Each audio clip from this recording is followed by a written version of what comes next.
The blizzard descended without warning, a white maelstrom swallowing the mountain settlement. But inside Anthony Cole's cabin, the air held still, no drafts, no whispering cold threading through the seams. Outside, the wind is a scream. Inside, nothing moves. The extra door swallows it all. Anthony, quit staring.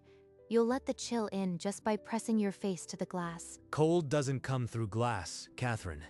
It comes through gaps we never sealed. At Mark Halstead's cabin, the wind found every seam. The single door buckled, and icy fingers reached inside. We've gone through half the woodpile in 2 days. The cold eats faster than the fire. But less than a mile away, Anthony's chimney puffed steady. His 3 logs had lasted since morning. Mark's place, they'll be freezing. He's got just one door, one opening, and the whole room turns to ice. One cabin defied the storm. Not by magic, not by thicker walls. The secret waited behind 2 ordinary doors. Early snow dusted the settlement, the first warning of the winter to come. The men gathered outside the sawmill. Before the ground freezes solid, I am adding an extra room to my cabin. An entryway with 2 doors. 2 doors? That's twice the places for wind to enter. You are building a closet, Cole. No, it's an airlock. One closed while the other opens. Heat stays trapped inside. Airlock? You sound like a steamboat engineer. This is the frontier, not a river barge. The men around the fire pit laughed. Mark clapped his knee, and the sound cut sharper than the cold. Anthony said nothing, but his jaw tightened. He knew the truth of a second door. You don't have to prove anything to them. I am not building it for them. I am building it for us. He turned his back on the laughter and began marking the first timber. The extra door would wait for the blizzard to speak. That evening, in the quiet of their cabin, Anthony sat heavy beside the fire. Catherine watched him, waiting. You barely touched your supper. Was it the men at the mill? Number. It's something older. Something I should have told you before we built this place. He stared into the flames, and the memory rose like smoke from an old grief. 3 winters passed in their first cabin. Thomas lay shivering under every blanket they owned. The drafts never stopped. A fever took hold of Thomas. He was gone before the thaw. He was 23, stronger than me. But the cold found every crack in those walls, and it took him. So the extra door, it's for Thomas. It's for anyone I love who might get sick. I won't lose another to something as foolish as a draft. She reached over and took his hand. Outside, the first real frost of autumn began to form. By dawn, Anthony had cleared the ground and staked the new perimeter. The extra room would rise whether the settlement laughed or not. Neighbors passed by, slowing their wagons. Mark watched from the mill, arms crossed, a smirk fixed beneath his beard. I'll wager my best axe he tears that foolish closet down before the spring melt. Anthony kept his back turned. Every stroke of the saw was a promise. Let them talk. Hand me those nails. They'll talk less when the cold hits. The door will speak for us. For 2 weeks, the couple worked through every hour of daylight. The frame rose, the walls sealed, the roof pitched to shed snow. When the final latch clicked into place, the vestibule stood solid, a small room with 2 heavy doors, and not a single draft. Now let winter come. Let it test what laughter couldn't understand. The first frost had already blackened the leaves. Soon the settlement would see what 2 doors could do. The first heavy snow fell silent and deep, burying the settlement under a white hush that warned of worse to come. Go on, then. Show me how your 2 doors stop winter. They stepped into the narrow space. The outer door thumped shut, and the howl of wind fell away to nothing. I can't feel a single draft. It's like the storm outside doesn't exist. That's the trick. The first door robs the wind of its path. Now watch the inner door. Warmth, and not a shiver of cold followed us in. And here, around the frame, nothing. Not even a whisper of moving air. This room stays cold, but won't freeze. We could store potatoes, preserves, anything that hates frost. Within the hour, the tiny room became a frost-free pantry. Its shelves lined with root vegetables and smoked meat. 1 door, 2 uses. and the real cold hasn't even begun to test its limits. As the cold deepened, the Halstead cabin betrayed its weakness. The single doorway exhaled frost with every gust. The fire eats wood like a starved animal. 3 cords gone, and still the chill finds every bone. I added 1 log at midnight. The fire is still strong. This extra door has halved our woodpile. While one hearth thrived on scraps, the other demanded constant feeding. Mark blamed everything except the single door. It's the timber. Green wood, that's all. Nothing to do with the door. Denial won't keep his children warm. The truth is settled in that cold entry of his. Night after night, one chimney smoked steady and slow. The other burned through logs like dry tinder. She's coughing again. The children never stop shivering, blasted cold. I heard Mark's wife has taken ill. That cabin must be like a sieve. It is. But a man's pride is the hardest wall to breach. The storm will break it soon enough. An old trapper rode through the settlement, his voice hoarse with warning. The worst blizzard in 40 years was 2 days away. Anthony heard the news and went straight to his door frames, packing fresh moss and clay into every seam. Should we chop more wood? If the storm lasts a week, every fire in the valley will starve. We have enough. The vestibule keeps the fire from gorging itself. 1 extra door saves more wood than a whole extra cord. Blizzard? I've seen 100 winters. Nothing special about this one. But she won't stop staring at the darkening sky. The fear in her eyes is worse than the cold. By nightfall, the temperature plunged below anything the settlement had faced in a decade. The inner door is sealed, the outer hinges tight. Now we wait and trust the airlock to hold. All across the valley, settlers nailed boards over windows and dragged logs to their hearths. Only 1 cabin stood with 2 doors shut. It's just a cold snap. We'll laugh about this by next week. The blizzard struck like a fist. At the Halstead cabin, the single door bowed inward, then burst from its latch. Mark threw his weight against the planks, but the wind pried them open again. Snow filled the room in a blinding white wave. Can't close it.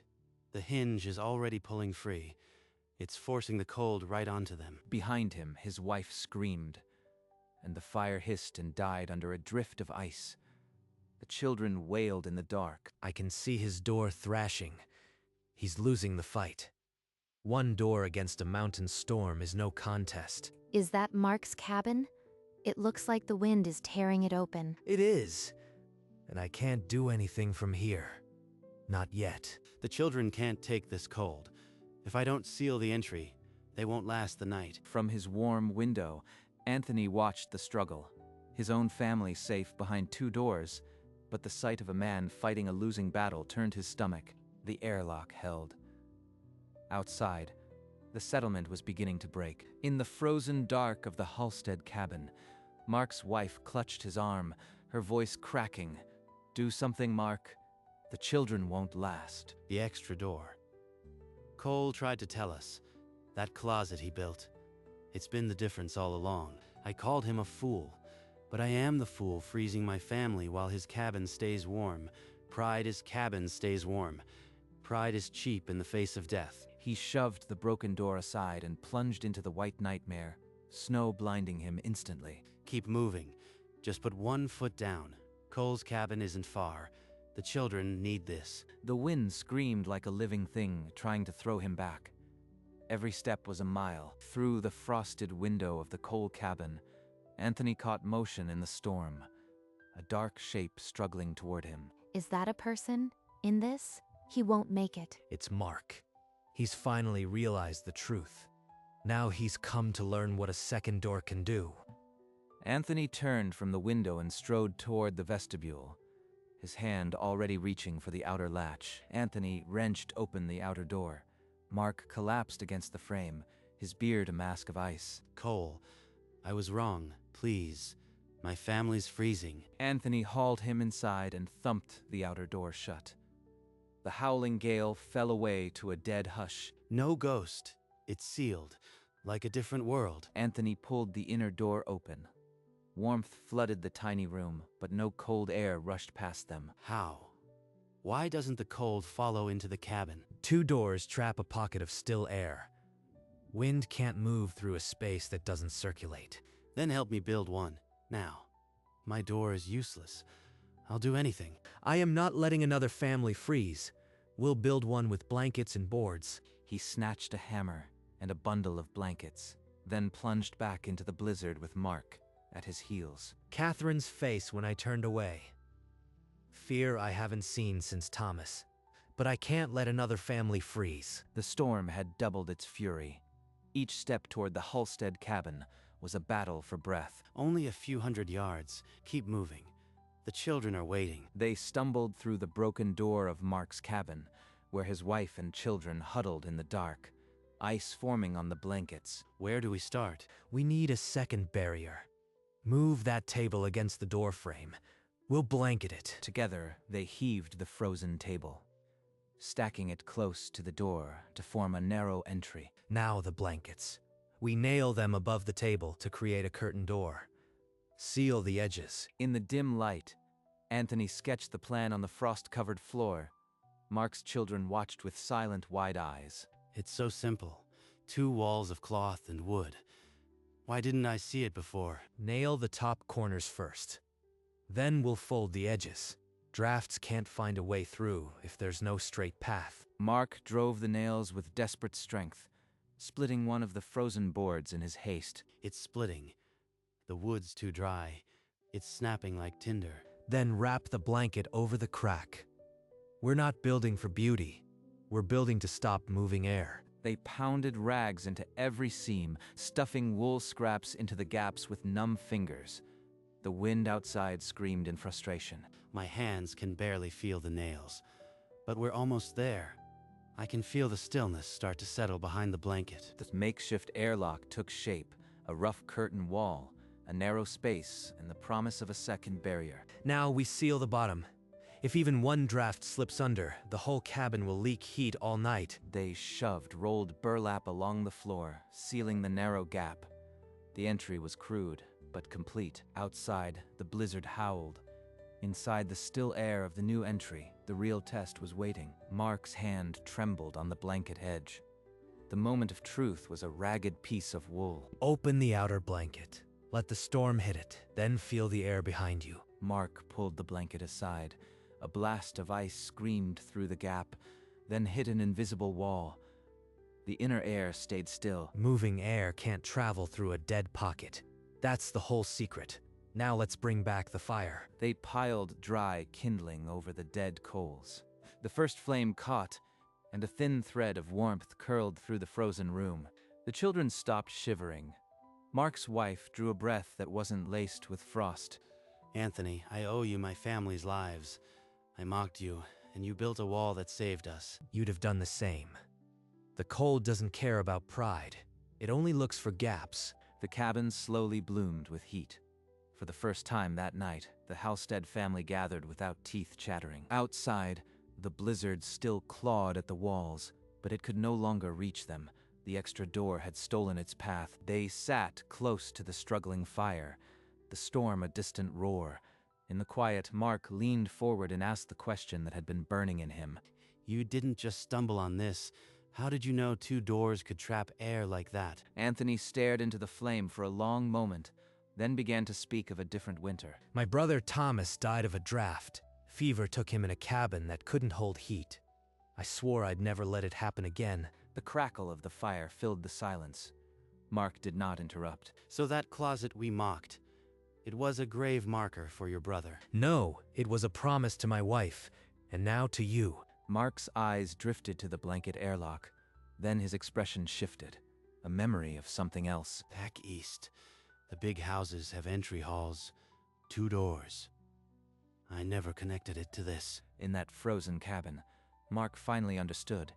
The truth of the airlock was older than the frontier, forgotten in a land that thought it had no need for such things. Dawn broke pale and windless over the buried settlement. The blizzard had spent its fury, leaving a world of silent white. The cabin held. My children are warm. Every word I threw at Cole now tastes like ash. Hey, every settler who can hear me, Cole was right. His airlock saved my family. I was a fool to laugh. Heads turned. Neighbors who had suffered through the storm emerged from their shivering homes, drawn by the shout. One man called out, his voice raw from the cold. "We nearly froze last night. Show us how to build it." Gather what board and blanket you have. I'll show you the principle. It's not the material that matters. It's the trap of still air. I bet my axe he'd tear it down. Instead, he built one for me in the middle of the storm. Listen to him. The small crowd moved toward Anthony's cabin, their breath puffing white. Skepticism still lingered in a few eyes, but desperation had cracked their pride. Anthony began to explain, his hands drawing invisible doors in the cold air. The vestibule stood behind him as proof. They asked him to teach them. And standing there, Anthony realized the secret of the second door was no longer his alone to guard. Within the hour, the settlement became a hive of sawing and hammering. Every able hand worked to build a second door before the next storm. Seal every seam as if a child's breath depends on it. A single draft is a thief of heat. Mud, moss, rags, whatever stops the wind. I owe my family to something as simple as a stuffed crack. Rough frames rose beside 4 cabins. Blanket doors and plank barriers took shape, an extra barrier in front of every threshold. They're working with scraps and desperation. But the principle is ancient. It'll hold. It has to. Then an old trapper shouted from the ridge. Clouds were thickening again, and the wind had shifted. A second blizzard was hours away. Faster. That storm won't wait. Forget the hammer. Tie it if you have to. The inner door is your last defense. Seal it tight. Then, trust the outer barrier to take the first blow. By dusk, 5 cabins had their own airlocks. Crude but sealed, the settlement was no longer a collection of single-door furnaces. Now, with the wind rising once more, they could only wait and hope that one extra door would be enough to break the storm's teeth. The second blizzard slammed the valley with even greater fury. But this time the settlement did not break. Behind every extra door, families sat in still air, listening to the storm scream against a barrier it could not pass. Last time I fought the door. Tonight I slept while the storm wasted its rage on a second wall. 5 cabins. 5 families that won't bury anyone this winter. Thomas, it's enough. When dawn broke, the settlement was buried, but not a single family had frozen. It held. The extra door held. Anthony's cabin stood as it had through every storm. 2 doors shut, heat held, and a brother's promise kept. The mockery that had stung all autumn was now buried under 4 feet of snow. When the sun finally broke through, the settlement looked different. Every threshold guarded by the silent wisdom of one extra door. Anthony Cole's name was no longer a joke. It was the reason many still drew breath. When the snow began to soften, Anthony walked the long path to the ridge where a simple wooden cross marked frozen ground. I built it, Thomas. Not just for my own family. For every cabin that would have frozen without a second door. 3 winters. I carried the weight of not knowing.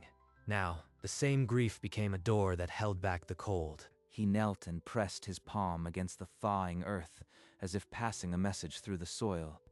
Catherine came silently behind him, her shawl pulled tight, and placed a hand on his shoulder. He'd be proud, Anthony. Not of the praise, but of the promise you kept. I spent years blaming myself for cracks I couldn't seal. Now, every cabin has an airlock because of that guilt. Guilt turned into a door. That's not something to bury, Anthony. That's something to remember. For the first time since Thomas died, Anthony drew a full breath that didn't taste of blame. The extra door had closed more than a draft. It had sealed a wound that no winter could reopen. As the thaw set in, Mark Halstead walked to the coal cabin with a purpose heavier than any load of firewood. Anthony, I should have come sooner.